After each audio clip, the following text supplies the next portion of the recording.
Hello, everybody. This is Toni Turner, and welcome to the Market Now on Friday, February 20th at about 3 p.m. Eastern. Well, stocks gained today after the Supreme Court ruled against President Trump's tariffs, potentially providing relief for companies burdened by higher costs from the duties and easing concern about sticky inflation still plaguing the U.S. economy. The S&P 500 moved up 0.7%, while the NASDAQ rose about 1%, and the Dow Jones Industrial Average added 180 points, or about 2% so far, recovering from a 200-point loss earlier in the session on disappointing economic data that came out this morning. So on that note, let's go on to three charts that could give us some insight into the week to come. First of all, as we always do, we're going to look at a daily chart of the S&P 500 SPDR, symbol SPY.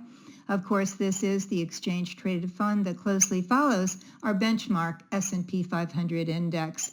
And for any of you who aren't sure about why we follow the SPY here or the S&P 500, it's because that gives us the mood and manner so much, we could say, of the stock market. And in bull markets, 3 out of 5 stocks will follow the SPDR, or the SPY, I should say, higher. And in down markets, 4 out of 5 will follow the SPY lower. So we use this to check on, as I said, the mood and the manner of the market before we make trades. So today when I captured this chart, the SPY was trading right up here at $688.04, still below the highs sent in the last couple of 3 weeks here and back into January. And that was the all-time highs that were set then were at 697, right up here where you see these highs. Right now, at the moment, the S&P 500 SPDR, the SPY is trying to move up through. It's hard to see on this chart, I know that, but it's punched up through its 50-day moving average. Excuse me, at 687. The SPY is trading at 688, as I said, and that's the green line is at 687. That's the 50-day moving average. And above it is the red line, the 20-day moving average, which is coming in at 689. So these two moving averages together have provided today quite a ceiling to the SPY. So it remains to be seen if it can get over them or not. And if we look down here, the other major moving average is the 200-day moving average coming in at $651 and change.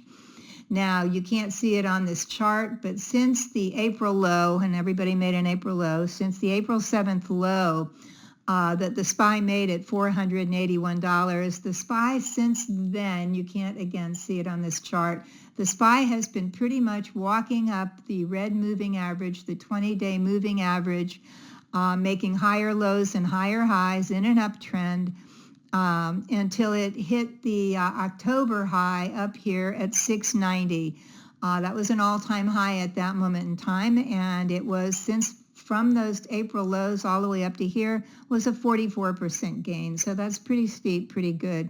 Now we can see that right before that move up in October that was pretty good, we can see the rally started showing signs of fatigue here. That big red candle says, okay, I'm getting tired. So right there, you can see it. And in October, the SPY on that day dipped down to and closed at 653. Then it rallied back up here, as you can see, up to 690, then fell over again. Tried to rally up, but no, couldn't do it, and fell down here in November to 652. So that's a 1 point lower low, although we're not going to really count it yet as messing up our uptrend here. From there, the SPDR rallied, rebounded, came up, back up through as the 50 and the 20-day moving averages rallied up to 689 here, then fell back down to the 50-day moving average, and then rallied back up again, back down again, back up again up here to 697 was the highs that it could make. Then down to 676 down here.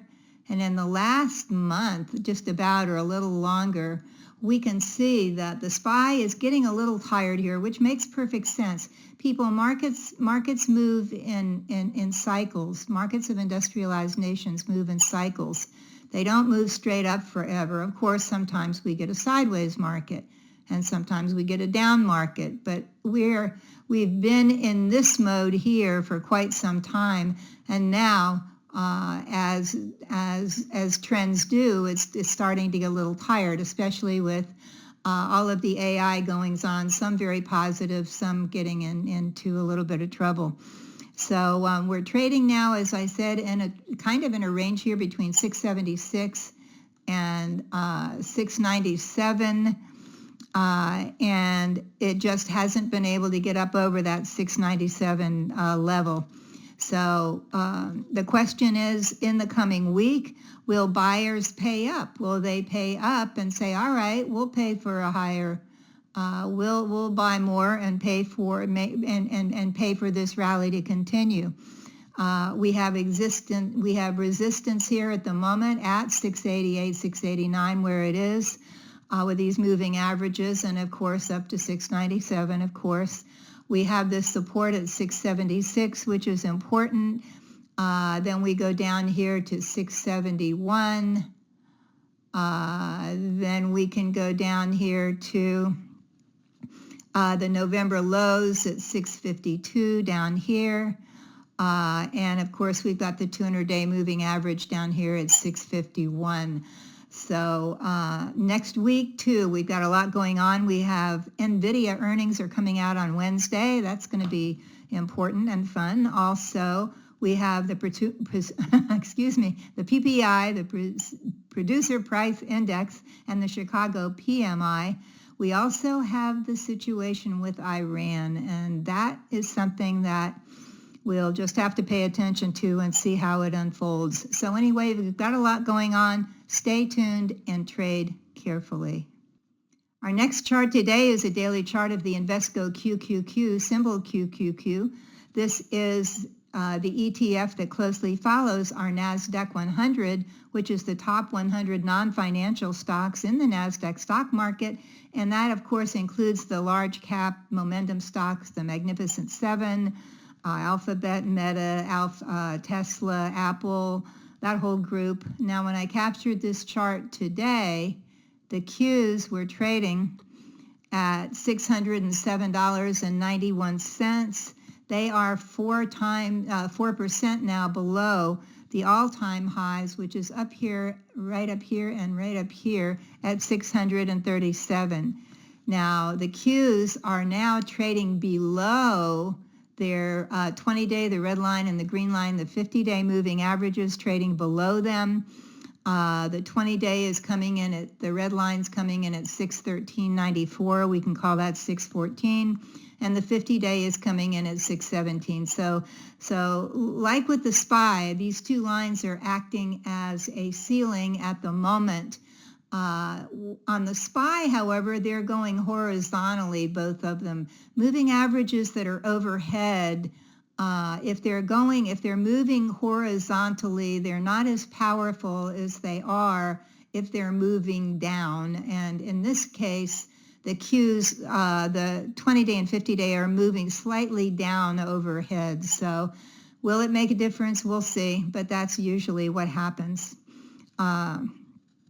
Since the Qs, we know that since the Qs made the April low, again, you can't see it on this screen, but it made an April low at 402, and then the Qs rallied from there pretty much up over the 20-day moving average. And as I always tell you, the Qs are much more dramatic about what they do. They go higher and they fall lower than the SPY. So they won't walk very neatly up the 20-day moving average, but they did. They made higher lows and higher highs from the April lows at 402 all the way up to this October high, all the way up here to 637. And from April lows up to this high was 58% rally, so that's pretty darn good. Now from the highs at 637 up here, that was the all-time high. The Qs fell pretty hard here. It dove down to 585 right here in November. Technically a little bit lower than this one up here back in October. It dipped to 589, but anyway, we'll leave that part alone. It's still in an uptrend, at least at the moment. So it dipped down.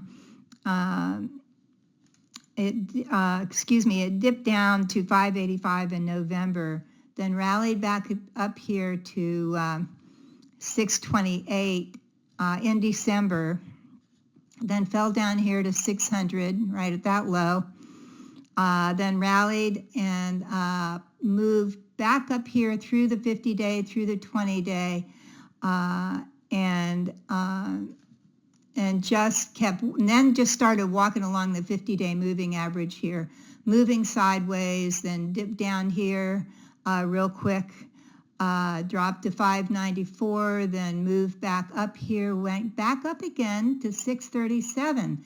So what we have here is it's not a double top yet because it hasn't broken it, but it looks like we need to keep moving higher here to not break this, to not send this into a double top, which is a top reversal pattern that heads lower. So anyway, we have the overhead resistance here at 614 and 617 right here. Prices down here at 607, almost 608. So we've got these two moving averages if we're looking for overhead resistance. Then up here to this 628 level as it moves higher, and then it has to get back up here and go above 637 in order to break higher here and give us a sure thing as to this uptrend continuing. Now our potential support here is at 594. That's these lows right here at 594. Then we have 583 at the 200-day moving average. We have the November lows back here at 581. So we've got a pretty tight view here. It's going to be important to see how strong a lot of these tech stocks can be in the coming week. Now, NVIDIA comes out with good earnings, then fantastic. Again, next week, as I said, we have a lot going on. So right now, I just checked out all my protective stops, and I'm going to firm them up and make sure they're in place.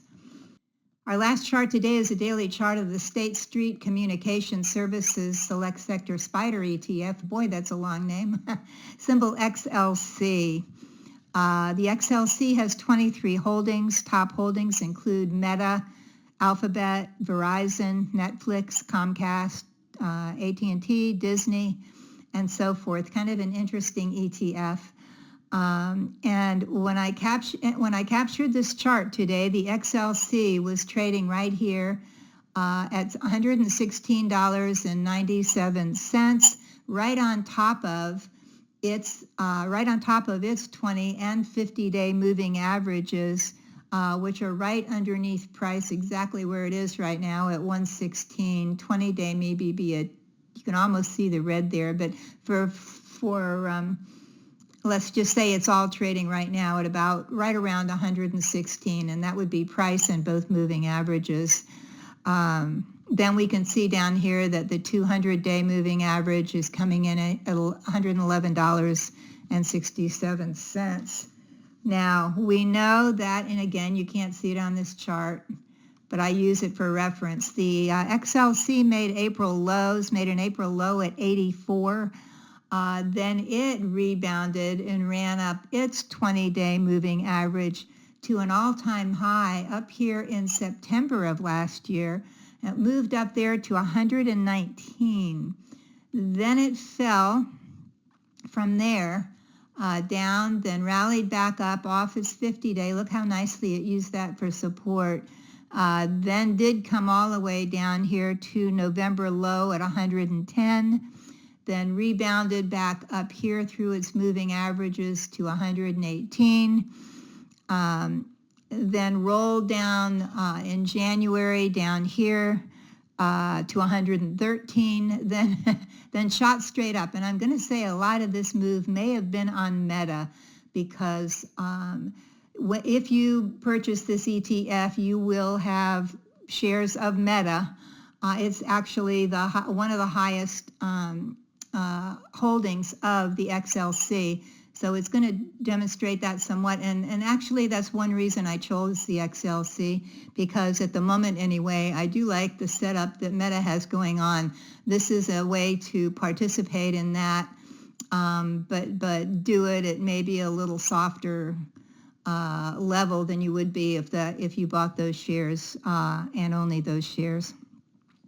So it shot up to 120 here, then came down, as I said, and then to where we are now at 116.97. So what I'm going to do here, I like this look here.